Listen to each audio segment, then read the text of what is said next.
सोचिए आप स्कूल के कैफेटेरिया में अपने दोस्तों के साथ लंच कर रहे हैं और तभी एक तेज रफ्तार वैन दीवार तोड़कर अंदर घुसती है और उसमें से निकलते हैं भारी हथियारों से लैस आपके ही क्लासमेट्स जो स्कूल हाईजैक करके स्कूल की टीचरों के कपड़े उतारते हैं और फिर गलत काम करते हैं।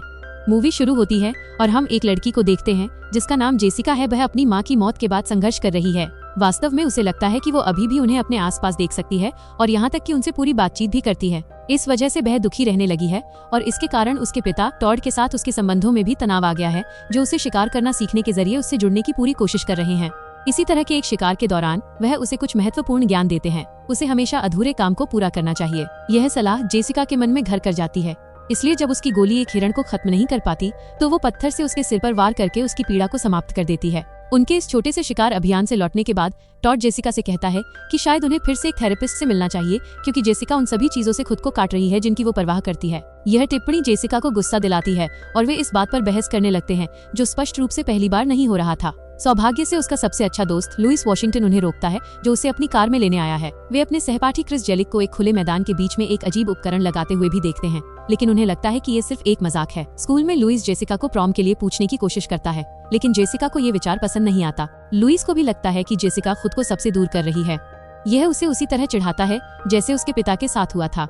लुइस द्वारा गलती से उस पर ड्रिंक गिराने के बाद वो बाथरूम के लिए निकल जाती है और वहाँ अन्ना जेलिक को सीलिंग पैनल हटाते हुए पाती है। अन्ना जल्दबाजी में बाथरूम से निकल जाती है, इसलिए जेसिका उन पैनलों की जांच करने का मौका लेती है जिन्हें उसने हटाया था, लेकिन उसे उनके पीछे कुछ नहीं मिलता। शहर के चारों ओर कई आग लगाने वाले उपकरण सक्रिय हो जाते हैं। एक ही समय में इतनी जगह आग लगने का मतलब है कि सड़कें जाम हो गई हैं और कानून प्रवर्तन और अग्निशामक जैसे बचावकर्मी बुरी तरह व्यस्त हैं। स्कूल में अचानक एक वैन कैफेटेरिया से टकराती है जिसमें 2 हथियारबंद किशोर सवार होते हैं। उनका नेता ट्रिस्टन बॉय और क्रिस जेलिक। जल्द ही उनके साथ अन्ना जेलिक और किप क्वेड भी शामिल हो जाते हैं, जिनके पास भी हथियार हैं। कई छात्रों को गोली मारने के बाद ट्रिस्टन सभी से अपने फोन का उपयोग करके अपने माता पिता को यह बताने के लिए कहता है कि क्या हो रहा है। लुइस अपनी माँ को फोन करता है और एक संदेश छोड़ता है कि उसे कोई पछतावा नहीं है। इस बीच जेसिका को पता चलता है कि एक घायल लड़की की वजह से क्या हो रहा है, जो बाथरूम में आती है और वहीं मर जाती है। वह बाथरूम की छत से रेंगते हुए भाग जाती है और स्कूल की रसोई में गिर जाती है, जहाँ रसोइया भी छिपा हुआ है।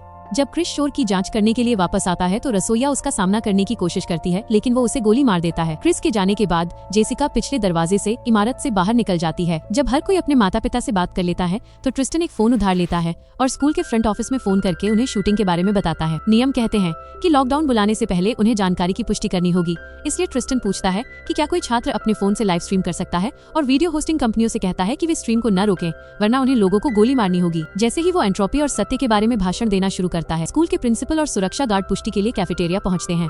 प्रिंसिपल ट्रिस्टन को समझाने की कोशिश करते हैं और पहले उसकी बात न सुनने के लिए माफी मांगते हैं, लेकिन क्रिस उन्हें गोली मार देता है जबकि गार्ड को भागने देता है। ट्रिस्टन सभी को अपनी रिकॉर्डिंग बंद करने के लिए कहता है, सिवाय उस एक के जिसके सबसे अधिक व्यूज हैं, जो कि लुइस का होता है और स्कूल के सोशल पेज पर स्ट्रीम हो रहा है। उसे ट्रिस्टन के पीछे चलने और सब कुछ रिकॉर्ड करने का काम सौंपा जाता है और बंधकों को वैन द्वारा दीवार पर किए गए छेद को बंद करने का आदेश दिया जाता है। बाहर जेसिका जाने पर विचार करती है, लेकिन आवाजें सुनकर वापस आ जाती है।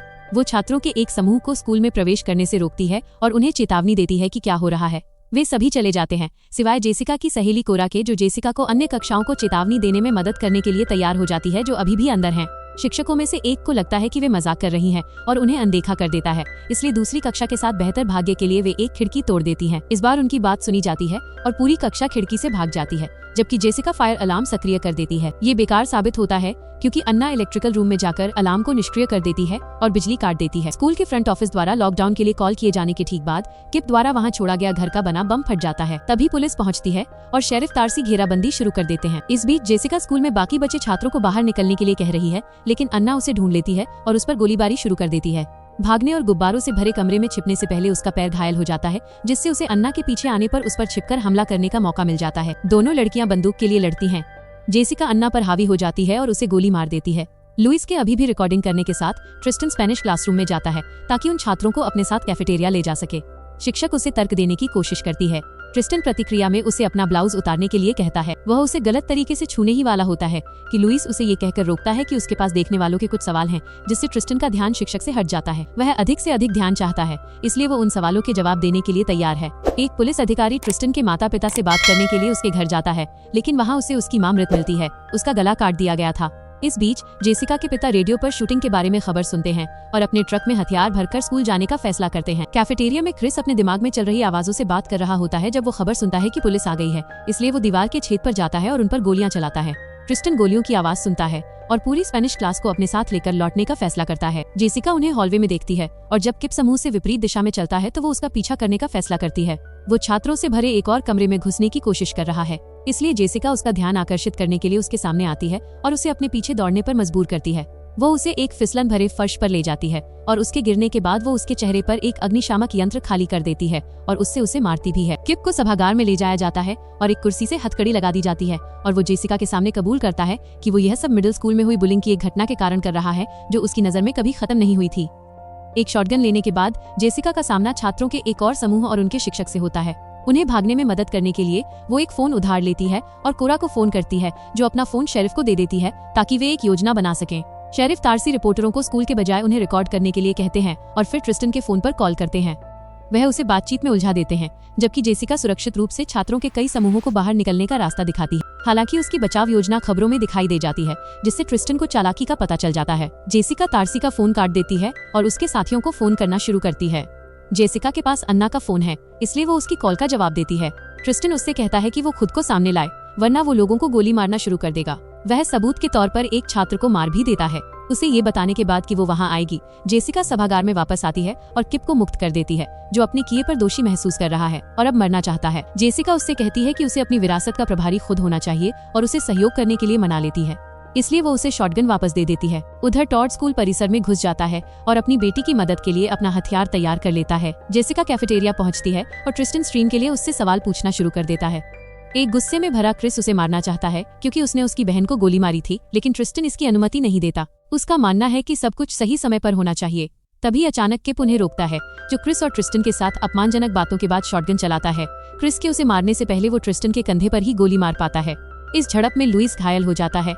जेसिका और लुइस ध्यान भटकने का फायदा उठाकर भाग निकलते हैं।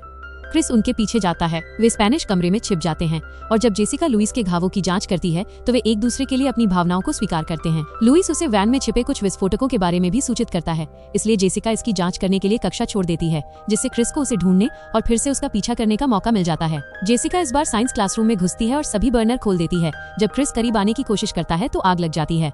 हालांकि उसके भागने की कोशिश सफल नहीं होती, क्योंकि क्रिस फिर भी उसे पकड़ने में कामयाब हो जाता है। वो उसका सिर कांच के कैबिनेट से टकराता है, फिर उसे कुछ घूंसे मारता है और जमीन पर गिरा देता है। जब वो उसे मारने ही वाला होता है, टॉड बाहर एक जगह से गोली चलाता है और क्रिस को मार देता है। जैसे ही वे गोली की आवाज सुनते हैं, पुलिस उसके पास पहुंचती है और जेसिका खिड़की से देख सकती है कि वे उसके पिता को गिरफ्तार करके ले जा रहे हैं। बाद में जेसिका क्रिस की बंदूक उठाती है और वापस कैफेटेरिया की ओर बढ़ती है। रास्ते में हॉलवे में पड़े लुइस के फोन को उठाने के लिए रुकती है। वो ट्रिस्टन को क्रिस की लाश की एक तस्वीर भेजती है, जिससे वो उससे बात करना बंद कर देता है। ट्रिस्टन वैन से एक विस्फोटक उठाता है और एक छात्र को देता है, जिसे वो अपने साथ कैफेटेरिया से बाहर खींचता है। जेसिका उन्हें जाते हुए देखती है, इसलिए वो अंदर जाने और सभी बंधकों को भागने के लिए कहने का मौका लेती है, क्योंकि ट्रिस्टन चला गया है। वैन में बम का अभी भी मुद्दा था, जिसे जेसिका वैन को रिवर्स में डालकर और गैस पेडल को क्रिस की राइफल से जाम करके हल करती है। इससे वैन बाहर निकल जाती है और पार्किंग में जाके फट जाती है। स्वाट इस अवसर का उपयोग इमारत में प्रवेश करने के लिए करती है और वे गलती से जेसिका को गिरफ्तार कर लेते हैं, जबकि वो ट्रिस्टन को ढूंढने की कोशिश कर रही होती है।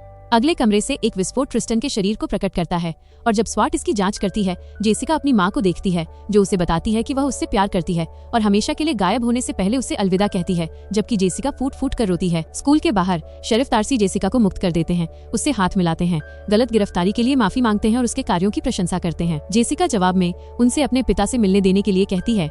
टॉड एक पुलिस कार के अंदर हथकड़ी लगा हुआ है, लेकिन फिर भी अपनी बेटी के साथ उसकी दिल को छू लेने वाली बातचीत होती है। वे अपने रिश्ते को सुधारते हैं और एक दूसरे को आश्वस्त करते हैं कि वे एक दूसरे के जीवन में कितने महत्वपूर्ण हैं। यह सुनिश्चित करने के बाद कि लुइस ठीक है, जेसिका ट्रिस्टन को स्कूल से चुपके से निकलते हुए देखती है। उसने दूसरे छात्रों के साथ अपने कपड़े बदलकर अपनी मौत का नाटक किया था, ताकि पुलिस शुरू में सोचे कि जला हुआ शरीर उसका है।